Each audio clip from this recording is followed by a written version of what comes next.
What?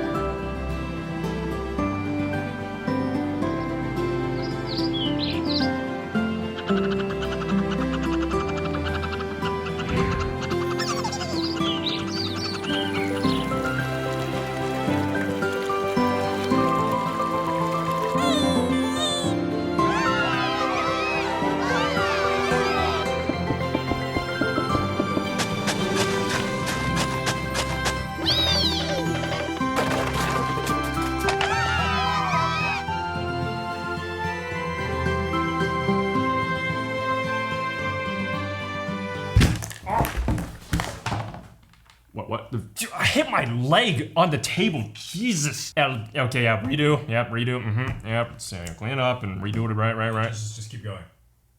Wait, what? Really? Yeah. It's fine. Okay. Yeah, Everdell. It's a game. There's this big tree. Look how cool it is. You can put cards and meeples all over it.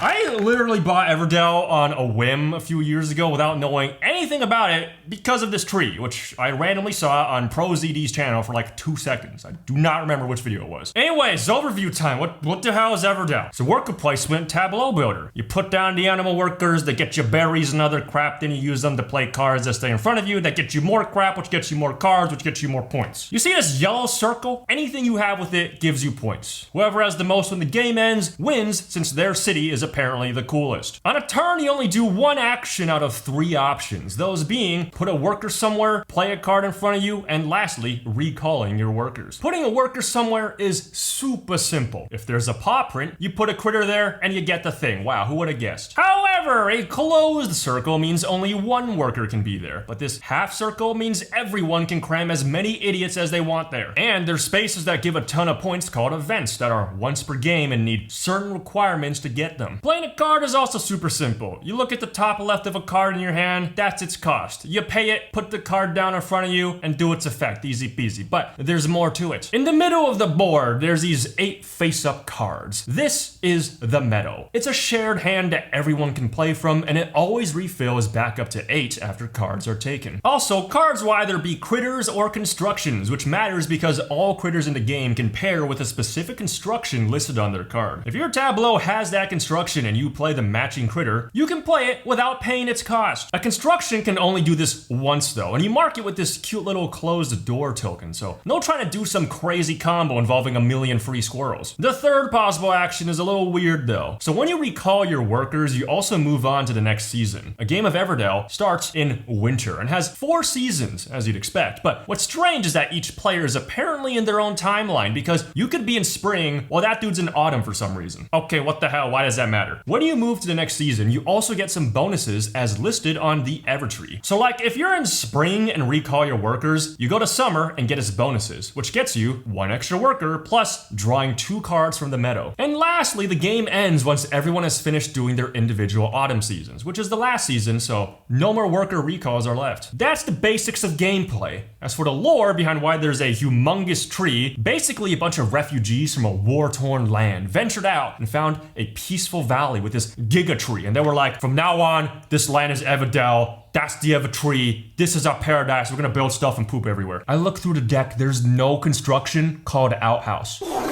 But yeah, my headcanon is that these are a bunch of critters that escaped the hellhole that's Root's Forest, and you cannot convince me otherwise. God knows what's going on in the lands of Root. I also forgot to mention that Everdell is for 1 to 4 players and takes around an hour to play. Pros! Components. Okay, let's talk about the main attraction of the board here. We got a huge tree, and thankfully, it's a pro. First off, it's super fucking cool. Like, oh wow, talk about using the physicality of board games well. I don't think there's ever been a single newcomer that didn't think this was the coolest thing ever when I showed them Everdell. Like, this is the type of thing that could have easily been a dysfunctional mess, but it isn't. It's got easy setup and teardown with instructions. It actually holds stuff like the deck and the extra workers you get each season, and it has a season bonus player aid to boot. And seriously, drawing cards from the base of the tree is very fun. As for the rest of the board, everything is all neatly organized and super pretty to look at. The tree sits at the top where it's out of the way, and below it, you got spaces for the event tiles. Then along the river, there's art that signals where you dump each pile of resources. No need for component holders here. Speaking of, all the resources are super colorful and satisfying to play around with. And shout out to the berries, because they're actually squishy. Like, what is this witchcraft? We also got really nice meeples with super distinct shapes and colors from one another. No way in hell you're ever getting these mixed up or having them blend in with the board. So that's all great visual clarity, but Everdell also has excellent mechanical clarity. The rulebook has a quick icon guide, and every icon, no matter where you see it, is always going to signify itself correctly. Even more idiot-proof is how all the basic resource spots are all placed right next to their resource piles. I want berry. Oh look, is berry. But then when it comes to stuff with text, it's all very self-explanatory. If you look down here, boom, it says when you go here, discard cards equal to points only open in autumn. Okay, cool, got it. Of course, cards are going to be the components with the most text, and yeah, they do a great job with visual and mechanical clarity there too. Whoever did the graphic design for these cards needs a raise. That also comes with total health and dental insurance coverage, because this is amazing. Like, where do I even start? First of all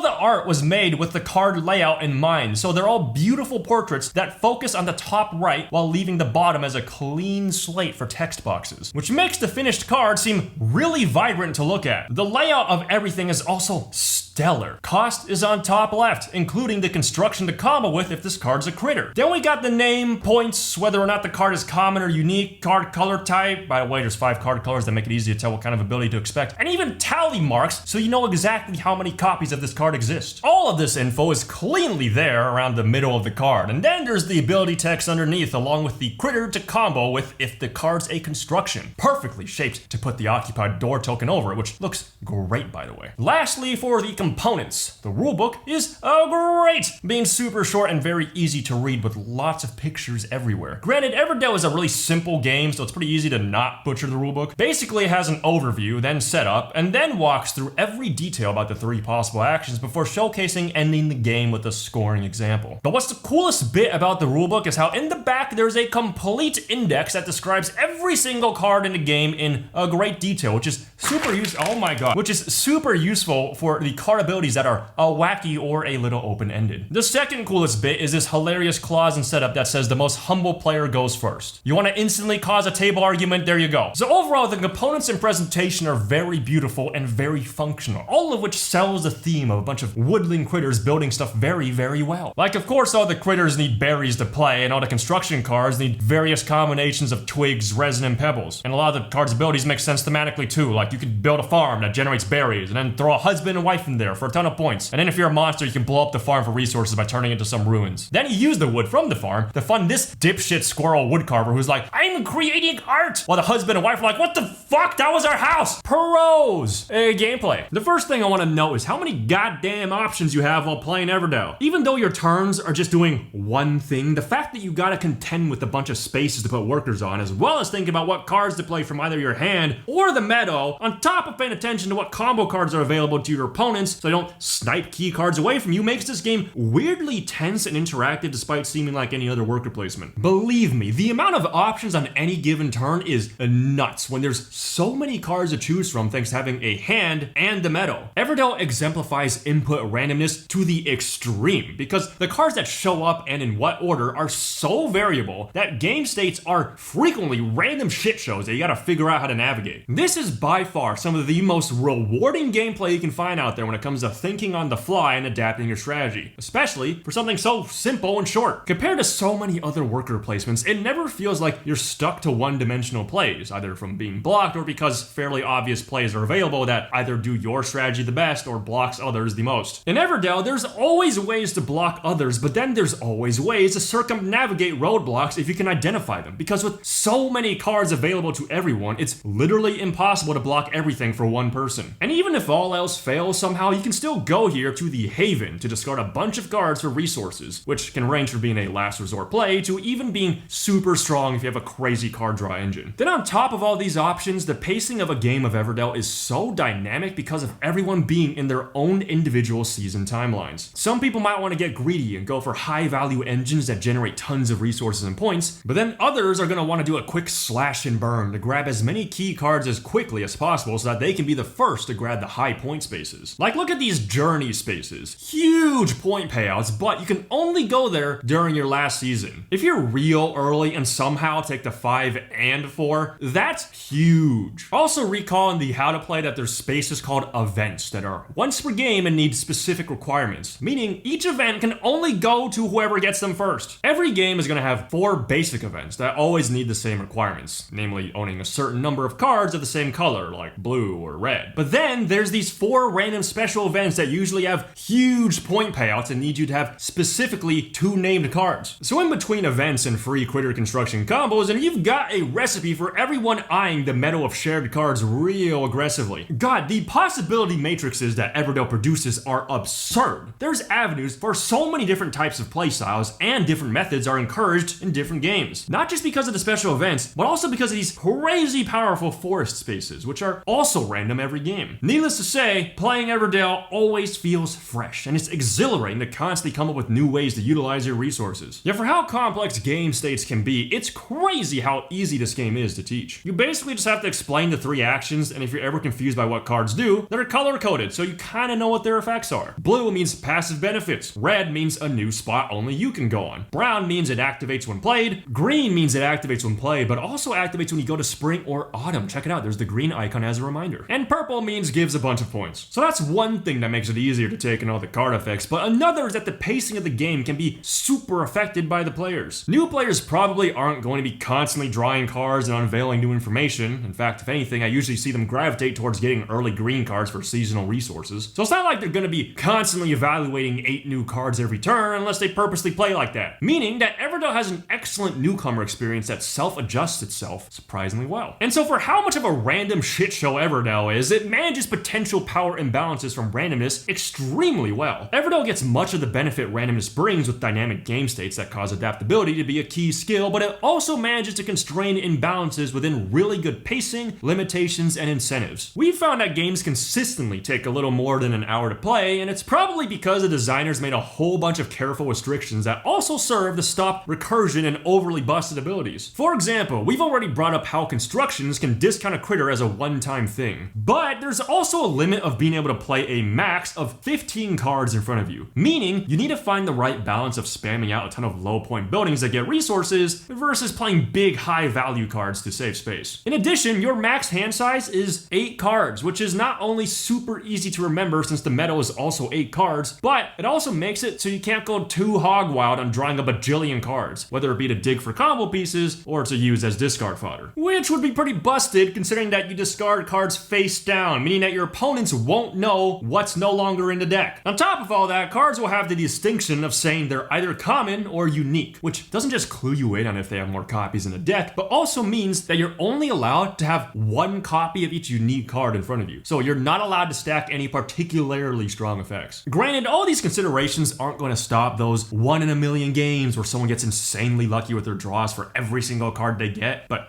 that's just a rare occurrence when there's this much randomness. Those games are stupidly rare, and in a normal game, it's totally common for someone to occasionally refill the meadow with the exact card that the next player needed, but those lucky moments are slight point swings that are never going to ultimately make or break a game. As an FYI, there's 128 cards in the deck, so definitely don't rely on luck to win, because if you tunnel in too hard looking for a specific combo piece, chances are you'll miss a ton of other powerful plays that could have been made. Last gameplay pro, we got a solo mode for those of you that are interested in that. You'll play against Rugwort, who will have 3 levels of difficulty, each giving him a fancy new title. This solo mode is very easy to set up and play without much modification to the game, as Rugwort basically just rolls a d8 to take a random card from the meadow every time you play a card, alongside switching around which spaces he blocks with his workers every season. It's honestly a decent challenge you could get quite a bit of plays from, with the first level being particularly fun to go up against. Unfortunately, there's more on that in the cons.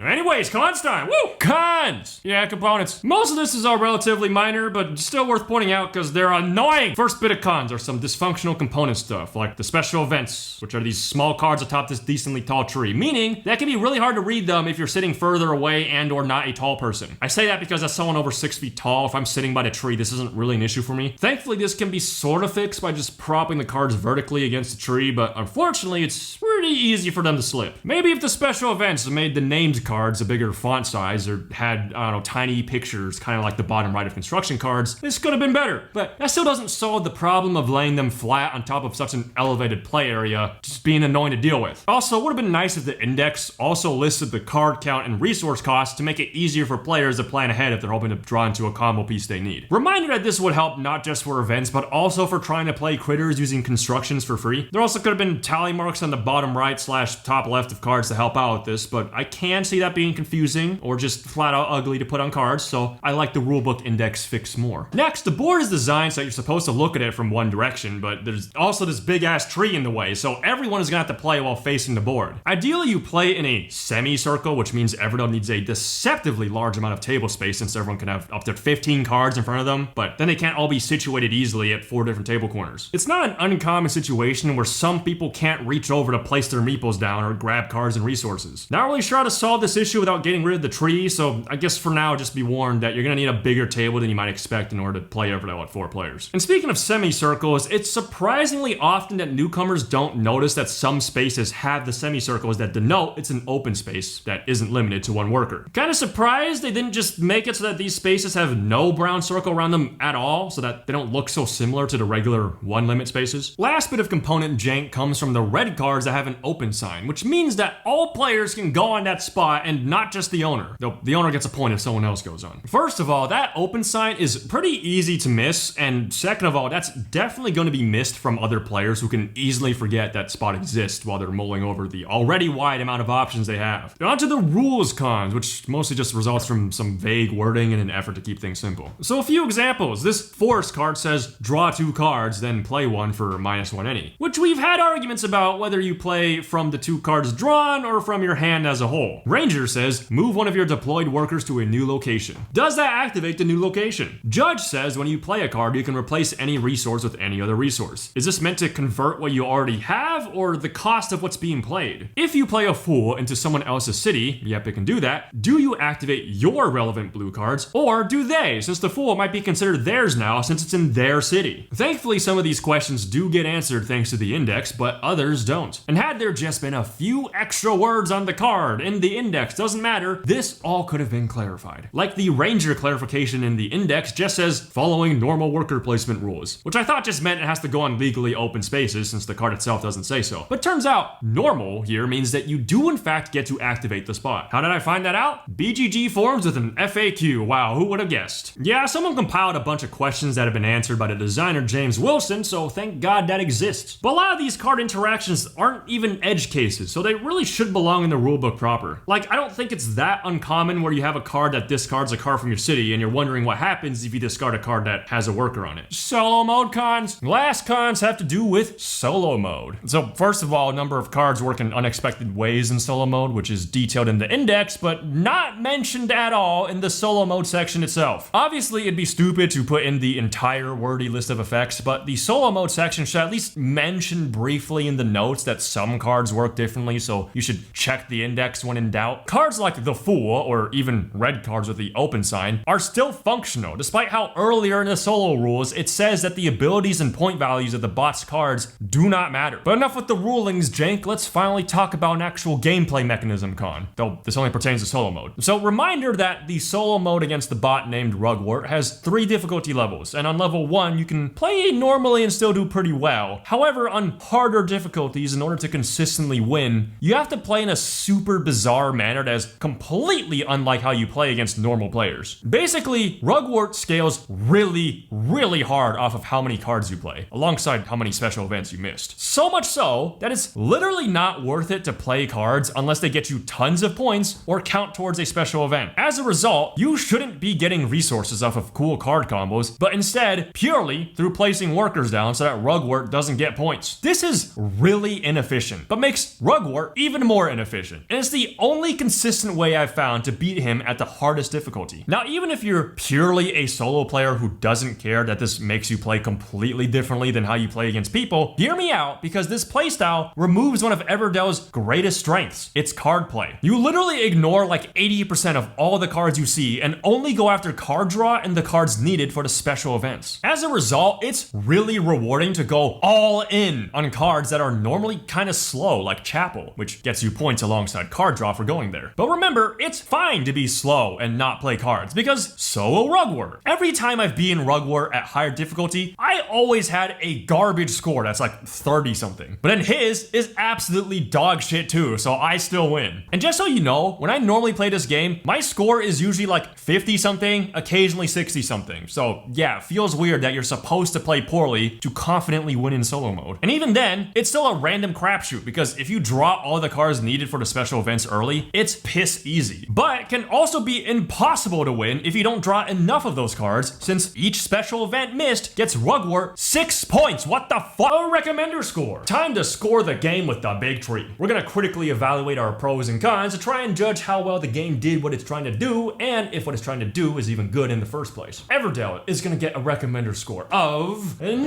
out of 10.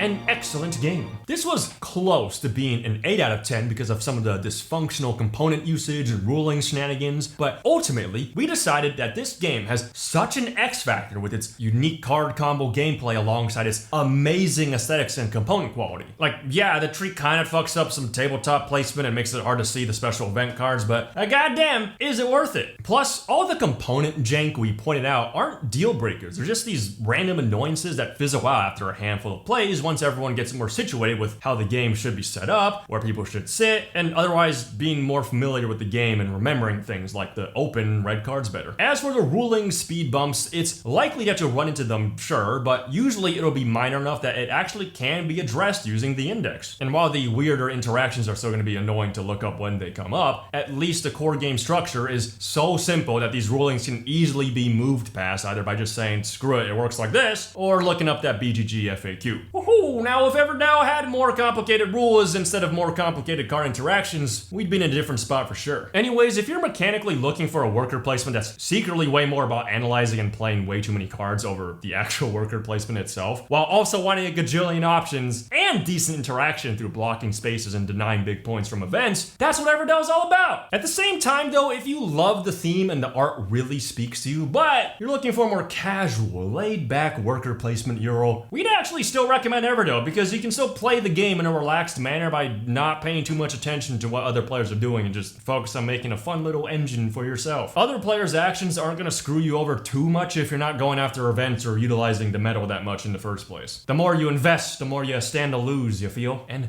only if the other players care enough to be counterplaying you that hard anyways. But honestly, if you like the theme enough and the gameplay only sounds decent to you, this is still 100% worth checking out on that premise alone. The only types of players I'd recommend stay away from Everdell are the ones who really don't like randomness regardless of how well it's implemented, because if you get tilted that you aren't drawing the right cards and start losing sight of the other plays you could be making, then yeah, all the crazy amounts of emergent gameplay constantly forming new information horizons is gonna be a bad time. This is 100% one of those games where the better player is going to win most of the time, but not all the time. So it's not like your skill at navigating all the cards doesn't matter in the face of a bad draw, because you 100% can still make it work. And remember that there's all these really well-designed limitations in place, like the 15 card city limit, and certain cards having the unique restriction. So chances are a player in the lead can't get ahead by that far, and it's up to everyone else to not screw up their card play and or block the right stuff that the leading player needs. So yeah, good stuff, Starling Games, because Everdell definitely deserves one of those top spots on BGG, and it's been cool seeing it steadily rise up the top 100 over the years.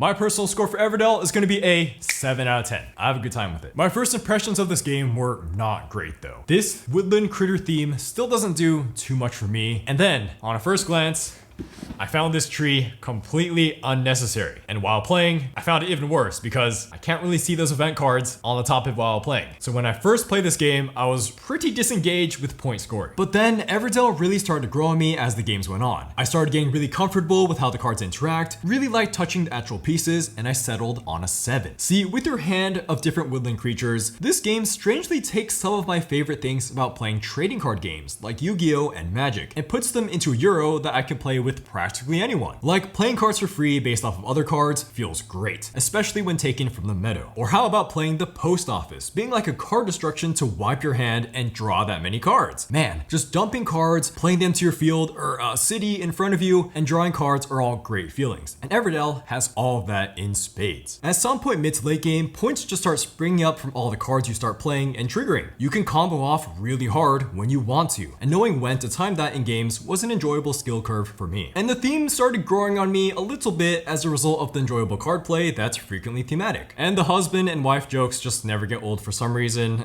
Looking for wife, where the wife at? Everdell also feels really well paced at an hour, with totally different hands come every game. So I can totally see myself playing this more in the future. But it's not quite at the level of great for me. And besides the theme not being a big personal win for me, I find that the player interaction is kind of bleh feeling. See, the fact that players are on different seasons, some rushing ahead or some playing slower, just really messes with the interactivity feel between players for me. Like people are just going and doing their thing in their own season, which sometimes makes me question why we're playing together come mid-game. But then we can interact through cool card abilities, like playing the Fool, or messing with people's hands of cards, or I can use their spaces. So there's technically still interaction in this game. But then I'm so glued to the nuanced card play that I can find myself forgetting about others. So the weird interaction feelings are just Everdell being a victim of its own success with all of its systems interconnectedness built around a low conflict backbone. And once again, screw this tree as a gimmick. I really can't see what's going on within or around the tree unless I'm sitting right next to it, even though I'm not a short guy. And then so in some games I have to get out of my seat to look at that and then other people's grids of cards, which is such a pain. Why do I have to slightly get out of my seat to score points? So I started comparing Everdell to other 1 hour 4-player games in my collection that are currently hot in my mind, including this game. These all have at least as much or more player interaction than Everdell, but then some of them suffer from some things like some jank, maybe wonky balance in simplistic systems, or just too much abstraction for friends. And then none of these games have Everdell's amazing card play. And so you know what? I think I would enjoy Everdell the most, how I suspect much of BGG enjoys it, as a 2-player game on a quiet night in. That would probably raise my score to an 8 out of 10, great. But then this isn't my game, this is Daniel's game, and he calls the shots on playing it. So yeah, funny how this not being my game has maybe lowered the score a bit. That is my score on Everdell. I never think it's boring, it has a lot of cool moments for it being just an hour, but it just has some personal arcs that add up. 7 out of 10, but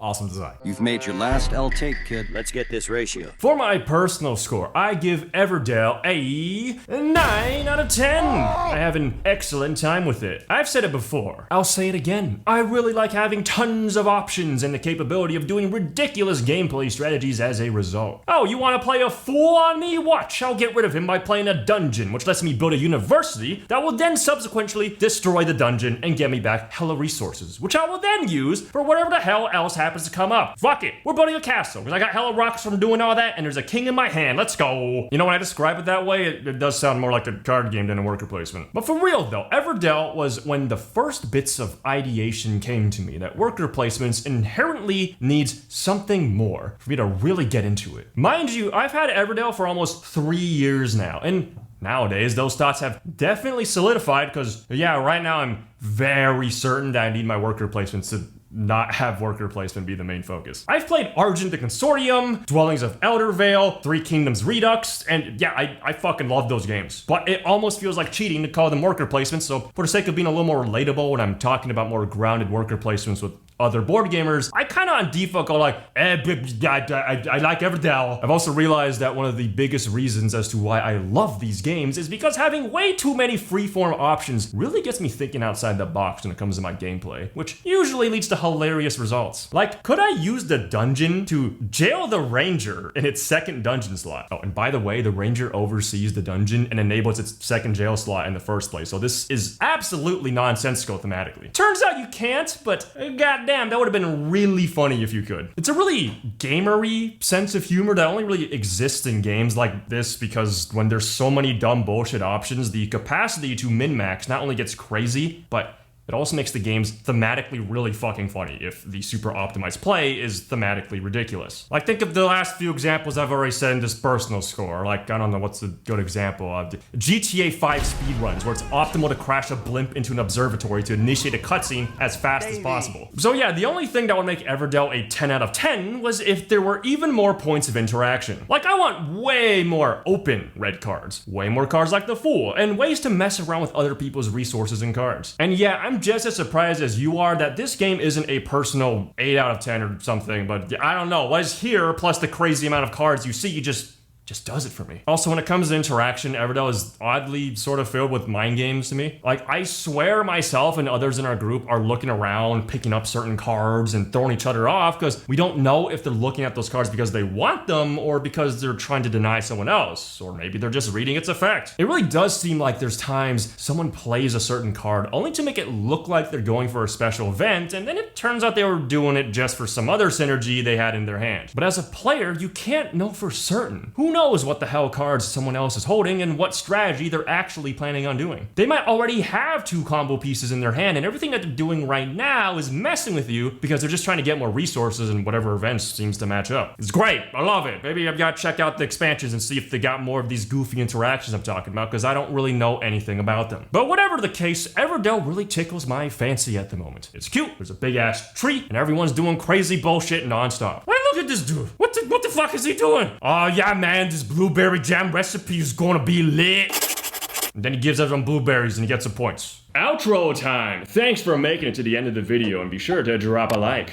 Now, I'm not sure if you've noticed, but this video was filmed in 2022, and it's only now I just got around to finally editing it. So you probably simultaneously realize there's a lot of sponsored reviews on the channel. Feels bad, man, because I definitely want to make more of these unsponsored reviews. The only issue is if I'm going to be spending a month or 6 on a video, I do kind of need to be getting paid for it, so... Like, ad revenue every month is a couple hundred or so, whereas cost of living is at least 1,000, so math don't add up. There's 2 of us, so... Here's the big solution, big idea. First of all, First off, First, we made a Ko-fi account for those of you who don't want to deal with Patreon. But also, Ko-fi is better because it offers just flat out donations on top of being able to subscribe for monthly fees. And unlike Patreon, it doesn't just take away 8% of the money. Then we can have a shared donation pool across the 2 sites that we combine together to make these videos we wouldn't otherwise be able to make. So what that's going to look like is every month when we get sent our payouts from Patreon and Ko-fi, we'll make a post on each telling you, hey, here's the new current donation pool from the new amount. And whenever we want to make a big dumb video, we'll just go subtract from that pool. Boom, video made. So as an example, we'll start the pool with the most recent Patreon payout of about $211, and you'll regularly see the donation pool number update with new posts. For me personally, I'm eyeing one of our many big campaign games, but if I'm gonna make a 3-month review, I kind of at minimum need to be getting paid like on like $3,000 or something so I can survive. And any contribution you make would be greatly appreciated. And yeah, I know we're not the best about regularly posting Patreon content, so hopefully this new system will give you a more like tangible sense of value for your donations and you can see exactly what it's going towards. Thank you so much for watching and supporting us, and we'll see you all next time. Bye-bye.